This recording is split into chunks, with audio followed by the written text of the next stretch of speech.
Nasihat guru sekumpul ketika kita berada di WC. Ada beberapa adab yang harus kita laksanakan ketika berada di WC. Apa kata beliau? Pertama, kata guru sekumpul Kiai Haji Muhammad Zaini bin Abdul Ghani, pertama, jangan sikat gigi di depan WC. Itu pertama. Kenapa? Karena salah satu sebab orang yang sikat gigi di depan pintu WC, itu salah satu sebabnya bisa mengakibatkan jadi pelupa pertama. Yang kedua, bisa mewarisi buta. Yang kedua, adab di WC adalah jangan buang ingus. Ingus di WC kapan itu? Ketika buang hajat.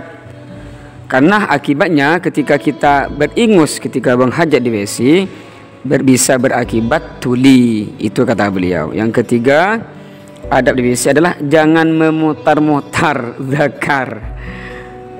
Kalau perempuan gimana? Ya bisa diperkirakan sendiri.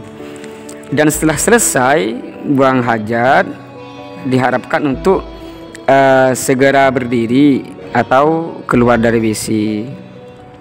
Karena itu ketika kita bersegera berdiri ketika buang hajat dan segera keluar dari WC, itu bisa menjadi penyembuh segala penyakit. Dan harus ingat, kata beliau itu, ketika kita berdiri, maka yang harus jadi pangkuan itu harus tangan kanan, tidak boleh tangan kiri, apalagi kedua-duanya. Harus tangan kanan yang harus kita dijadikan pangkuan ketika berdiri, harus tangan kanan.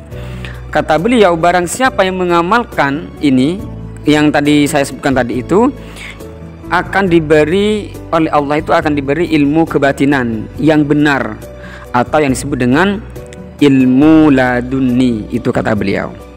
Dan juga jangan membunuh nyamuk, kutu atau semut ketika kita buang air kecil ataupun buang air besar ketika kita di WC. Itu salah satu adab ketika kita berada di WC. Dan insya Allah kita akan lanjutkan sesi selanjutnya insya Allah.